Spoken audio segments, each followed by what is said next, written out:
You're listening to Moon Monkey. On this episode, we're going to talk about the new Hellboy movie directed by Neil Marshall. So this is a new Hellboy. It's not Hellboy 3. It's a kind of a reboot of the Hellboy franchise.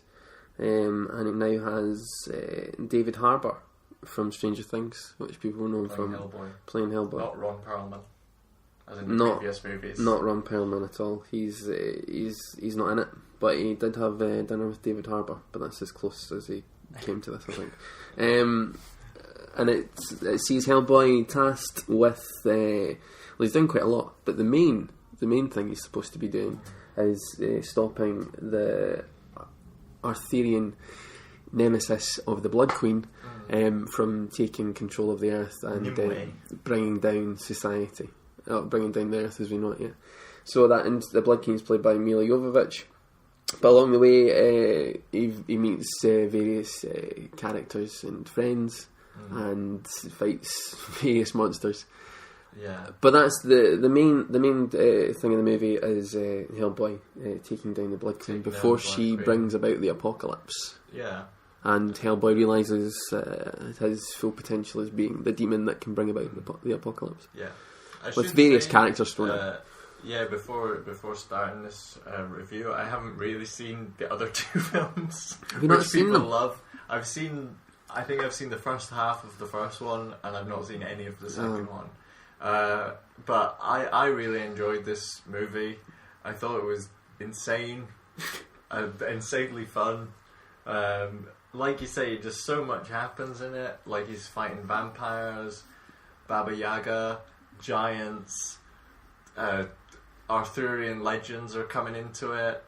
There's like all sorts going on in this film. It's just insane. Giant pigmen, shapeshifters, pixies, fairies. Yeah, I mean it's just like I think it really it is like a comic book film in the sense that it's so fast paced. It covers multiple comic books.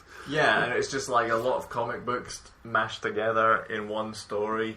To the point where sometimes you're like it's barely clinging together, like the plot threads, like they're barely connected, but it's somehow just managed to sort of wheel.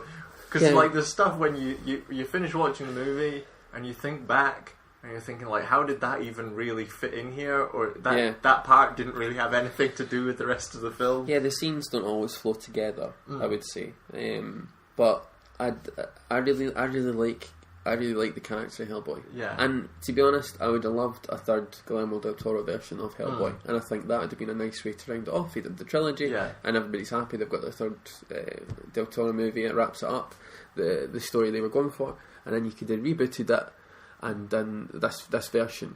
And people would have probably been okay with it, and you'd had your probably hardcore Hellboy fan base that would have been like, oh, this is great, we still had our trilogy with Guillermo del Toro, and we've now got this is good, we've got a reboot, because maybe wasn't going to do a fourth or fifth or whatever. There was a lot of bad blood because Guillermo del Toro didn't get to do like the third one for whatever reason. And it is very different to those del Toro movies. It doesn't have the same look or the same feel, and it doesn't have kind of the same heart to the character. And I'm not knocking in any way this movie because I did enjoy it, but I think really I just want a Hellboy movie, so I was just quite happy to get one. I like David Harbour's Hellboy. He is, he's very good in it. He's very good, he's very likeable, and he's good in his delivery and the way he looks and carries himself and everything. He does Hellboy really well. It had a lot of action sequences that were just like very gory. It's a lot of CGI gore.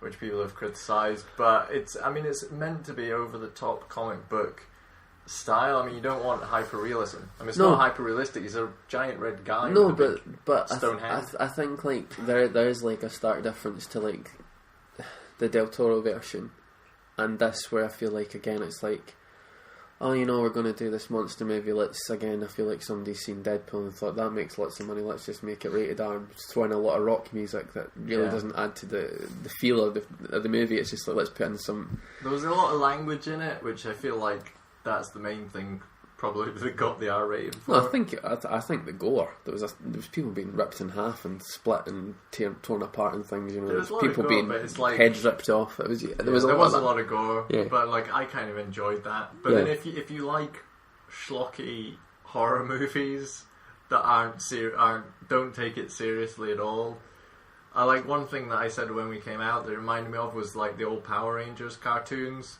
with not only some of the monster designs, but just the kind of weird, like all sorts of stuff's going on all at the same time, and it's all over the place.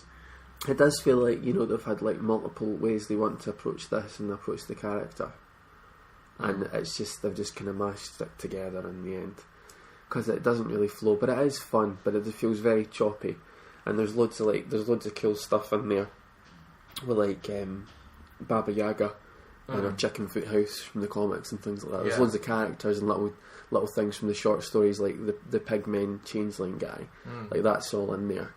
And, you know, that's cool. I'm sure, like, people that are really into it will get a lot from that and say, like, oh, like, there's this, but there's just so much going on. Yeah. And it is just such it feels like such a drift from, like, the Del Toro stuff. And if it doesn't have, people will struggle, because it is such a jump in the way they've approached it for me. It's like they're trying to do too much in the one film. Yeah, and it just feels... don't get me wrong, I enjoyed it, and you know, I'm not knocking the director. I feel like, you know, he's done some really big Game of Thrones episodes people really loved. He can do action and horror, Descent, Dog Soldiers. He's done lots of good stuff, and I'm really happy to see a new Hellboy movie, and I enjoyed it. But was it like perfect? No, but I mean, it's enjoyable. But I'm not fully on board with it. But I did really like it. But it's a flawed movie. It's a flawed movie, but it's fun. It's definitely I would agree with that. Flawed but fun. To be honest, like I was kind of smiling all the way through it.